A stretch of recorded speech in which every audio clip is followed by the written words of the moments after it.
আমরা ক্ষমতায় গিয়ে সংস্কার করব, এগুলি ভাওতাবাজি। যদি চাঁদাবাজি বন্ধ হয় তাহলে আওয়ামী লীগ, বিএনপি, জাতীয় পার্টির মতো দলগুলো কর্মী খুঁজে পাবে না। আর যদি দুর্নীতি বন্ধ হয় তাহলে এই দলগুলো নেতা খুঁজে পাবে না। চাঁদাবাজি করে তারা কর্মী তৈরি করে, আর দুর্নীতির পথ উন্মুক্ত করে তারা নেতা তৈরি করে। অতএব সবচেয়ে বড় সংস্কার হলো এই চাঁদাবাজি বন্ধ করতে হবে, দুর্নীতির পথ বন্ধ করতে হবে।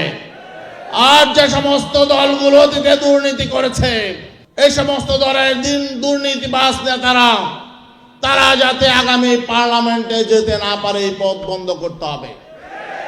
আমরা অতীতের রাজনীতিতে ফিরে যেতে চাই না। এখানে একটি বিষয়, আগামীতে তাহলে কারা ক্ষমতায় যাবে, এটা অনেকে প্রশ্ন করে। কারা ক্ষমতায় যাবে? যারা এই অভ্যুত্থানে নেতৃত্ব দিয়েছেন, যারা এই অভ্যুত্থানে যেসব রাজনৈতিক দল প্রকাশ্যে রাজপথে অবতীর্ণ হয়েছেন, তাদের প্রতি জনগণের আস্থা আছে। ইসলামী আন্দোলন বাংলাদেশ এই অভ্যুত্থানের শুরু থেকে শেষ পর্যন্ত জুলাই বিপ্লবের রাজপথে থেকেছে, ছাত্রদের পাশে থেকেছে। অন্য কোন রাজনৈতিক দল তারা প্রকাশ্যে রাজপথে থাকে নাই, বরং তাদের কোন নেতা বলেছে এই আন্দোলনের সাথে আমরা নাই।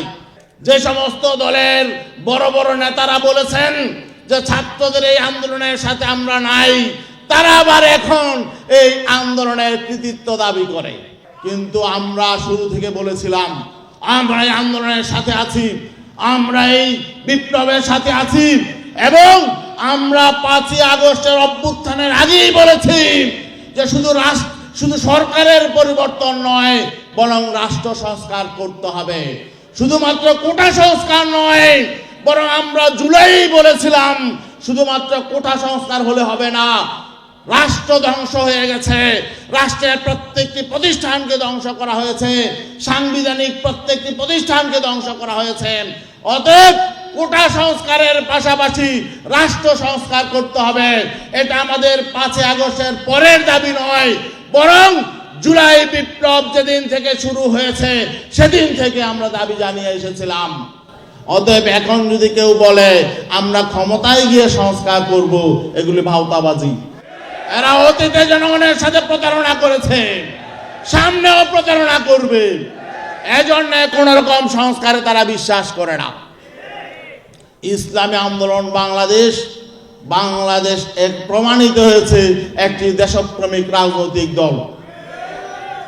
শুধুমাত্র এই 24 জুলাই বিপ্লব নয়, শুধু এই চেতনায় ইসলামী আন্দোলন ধারণ করে না, বরং ইসলামী আন্দোলন বাংলাদেশ যেই চেতনার ভিত্তিতে বাংলাদেশের মানচিত্র নির্মিত হয়েছে, বাংলাদেশের মানচিত্র 71 নির্মিত হয় নাই।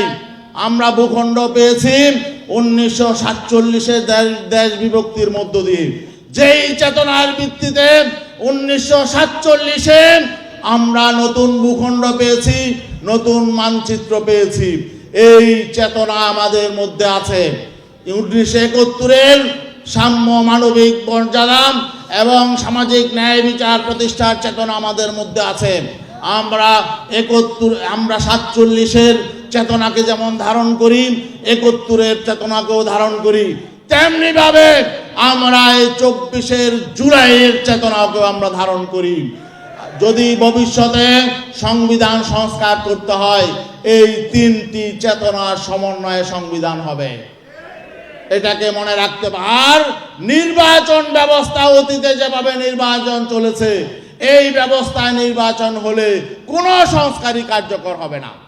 কারণ যদি সৎ মানুষ, প্রকৃত জনপ্রতিনিধি, মানুষকে যারা ভালোবাসে, দেশকে যারা ভালোবাসে, এমন যোগ্য মানুষ যদি পার্লামেন্টে যেতে না পারে, পার্লামেন্টে যদি দৈত্য দানবরা শুধু যায়, কালো টাকার মালিক এবং পেশি শক্তি যাদের আছে তারাই যদি শুধু পার্লামেন্টে যায়, কোনোদিন দেশ সঠিকভাবে পরিচালিত হবে না। অতএব আগের পদ্ধতির নির্বাচন দিয়ে নতুন দেশ গঠিত হবে না।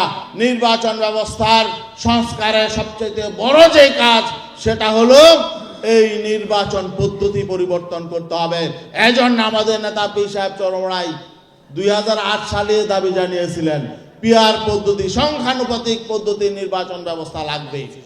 অতএব এই সংখ্যানুপাতিক পিআর পদ্ধতির নির্বাচন ব্যবস্থায় যাতে আগামীতে নির্বাচন হয়, সব দলের মধ্যে এক আছে, শুধুমাত্র চায় না বিএনপি। কেন চায় না? তারা একাই 300 আসন নিয়ে নেবে এমন একটা মতলব তাদের আছে। বাংলাদেশকে আর একটি দলের হাতে ছেড়ে দেওয়া যাবে না। অতীতে আমাদের অভিজ্ঞতা আছে, এভাবেই স্বৈরাচার কায়েম হয়েছে, এভাবেই ফ্যাসিবাদ কায়েম হয়েছে। অতএব আমরা আগামীতে নতুন কোন স্বৈরাচার, নতুন কোন ফ্যাসিবাদ যাতে ক্ষমতায় না আসতে পারে এমন সকল পথ বন্ধ করে দেব ইনশাআল্লাহ। আল্লাহ হাফেজ।